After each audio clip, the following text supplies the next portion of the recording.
Tolong ceritakan tentang sejarah maulid. Apakah maulid Nabi SAW termasuk bid'ah hasanah? Merujuk sabda Nabi SAW hadis riwayat Muslim nomor 1017. Barang siapa yang membuat-buat hal baru yang baik dalam Islam, maka baginya pahala dan pahala orang yang mengikutinya, dan begitu pula sebaliknya. Maulid Nabi SAW adalah merayakan hari lahir Nabi SAW. Awal mulanya muncul tahun 230 Hijriah.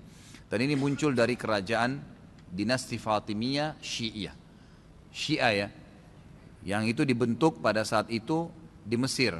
Dan mereka punya 6 macam maulid, dan sampai hari ini di Iran masih ada tuh. Jadi yang berfaham Syiah memang mengikuti ini.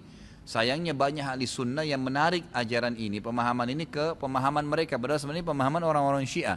Dan Syiah ini jelas mengkafirkan sahabat, mengatakan Al-Quran kurang, gitu kan. Mereka punya 6 macam maulid. Maulid Nabi SAW, Hasan, Husain, Fatimah, Ali, dan rajanya mereka. Dan mereka pada saat membaca maulid dengan zikir-zikir yang sering kita dengar sekarang, itu ya mereka berdiri di tengah-tengahnya karena menganggap ruhnya Nabi SAW sedang lewat. Banyak orang ahli sunnah di Indonesia yang benci dengan Syiah, karena pemahaman Syiah jelas ya mengkafirkan sahabat, mencaci maki Abu Bakar dan Umar, mengkafirkan mereka, mengatakan Quran kurang, tapi mereka tidak sadar maulid yang mereka lakukan adalah acara dari orang-orang Syiah, gitu kan? Anda boleh kembali kepada buku sejarah, semua buku sejarah menjelaskan masalah itu. Jadi munculnya di tahun 230 Hijriah dan dilakukan oleh Syiah ya pada saat itu yang mendirikan dinasti Fatimiyah namanya. Baik, itu kurang lebih gambaran tentang sejarahnya. Dan orang-orang Syiah Fatimiyah waktu itu mengadakan maulid. Review lagi kembali kenapa mereka buat. Ternyata mereka waktu itu di Mesir berbatasan dengan Bizantium, kerajaan Romawi. Dan waktu itu orang-orang Romawi mereka mengadakan maulidnya Nabi Isa, ya kan gitu. Maka orang-orang Syiah waktu itu mengatakan di Mesir, kalau gitu kita juga buat maulid untuk Nabi SAW. Maka dibuatlah. Dan sekarang Anda boleh tanya kepada siapapun, kiainya, habibnya, tanya, apakah Nabi SAW pernah melakukan maulid kayak Anda lakukan nih? Berzikir, baca salawat, berdiri, nganggap ruhnya Nabi sedang lewat, pernah? Pasti kalau mereka jujur mereka akan mengatakan tidak pernah.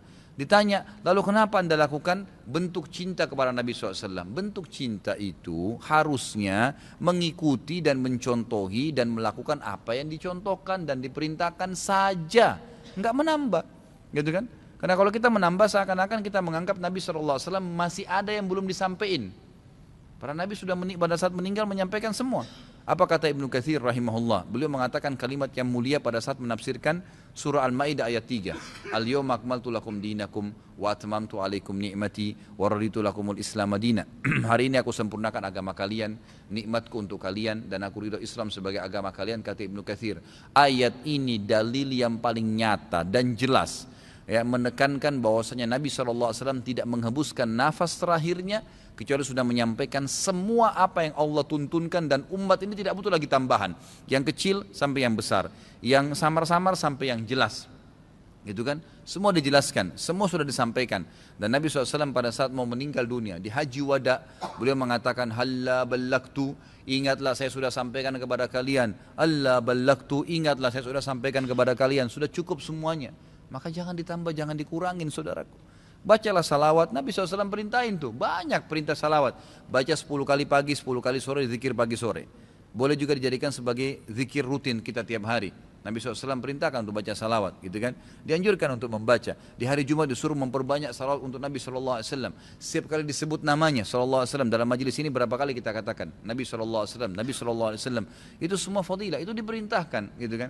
Tapi jangan dikarang secara khusus, karena itu akan menambah. Sekali lagi, saya tidak menyalahkan. Kalau Anda ngotot mengerjakannya, mengatakan ini benar, silahkan, itu hak Anda. Saya menyampaikan apa yang saya ketahui, gitu kan. Saya tidak menyalahkan, tidak menghardik, saya mengingatkan apa yang saya ketahui. Kalau Anda anggap ini benar, terimalah, gitu kan.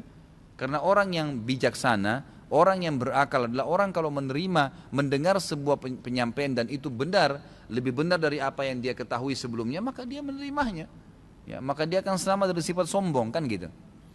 Kalau masalah hadis yang disebutkan tadi, Nabi SAW mengatakan barang siapa yang membuat hal yang baru. Jadi ini terjemahannya pun keliru sebenarnya, gitu kan. Jadi kisahnya begini, ini hadis Bukhari.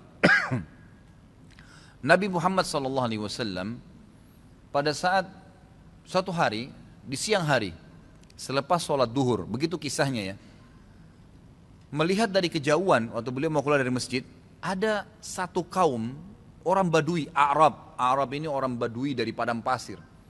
Yang datang ke Madinah berharap mendapatkan sedekah.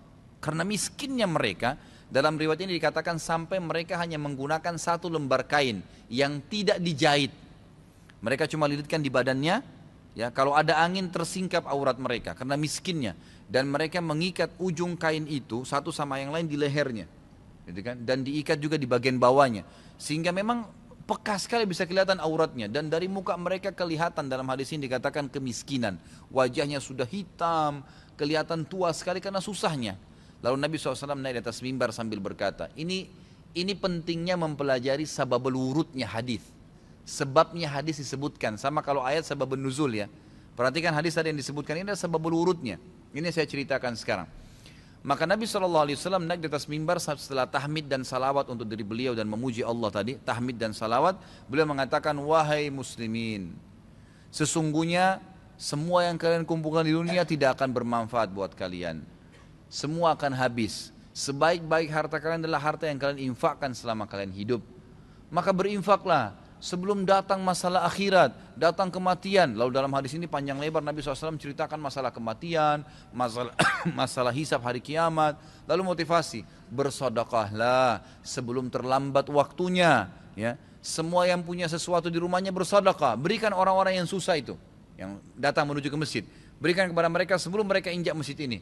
Lalu kata Nabi SAW, bersedekahlah walaupun hanya dengan sepotong kurma. Jadi kalau seseorang di antara kalian punya kurma di rumahnya satu butir, bagi dua. Satu dia makan setengah, setengah dia makan, kasih setengah orang miskin ini. Saking pentingnya bersedekah. Waktu itu, ikhwan dan akhwat sekalian, sahabat termotivasi, ada yang menangis. Ada satu orang, sahabat berdiri. Lalu dia mengeluarkan semua yang dia miliki di kantongnya. Ya Rasulullah, ini saya sedekahkan. Dengan melihat orang itu melakukan, sahabat di masjid rame-rame melakukannya. Pada keluarin semua hartanya. Apa kata Nabi SAW? Siapa yang menunjukkan perbuatan baik dalam Islam, yang memulai. Kenapa? Karena tadi ini orang memulai kasih. Maka dia akan mendapatkan pahala orang yang melakukannya tanpa dikurangi sedikit pun dari pahala orang yang melakukannya. Jadi kalau kita ajak orang ke masjid atau kita ajak orang bersedekah, lalu dia dapat pahala nih, 10 pahala misalnya karena sholat atau karena sedekah. Kita kena mengajaknya, diberikan juga pahala 10 tanpa dikurangi dari pahala dia. Kan begitu. Ini sebabnya hadis. Sayangnya hadis ini disalahfahamin, dijadikan bolehnya mengatakan ada bidah hasanah. Semoga Allah berikan hidayah. Padahal mereka tidak faham sebab urutnya. Ada sebabnya hadis itu disebutkan. Jadi bukan kosong begitu saja, gitu kan? Jadi mudah-mudahan ini bisa difahamin.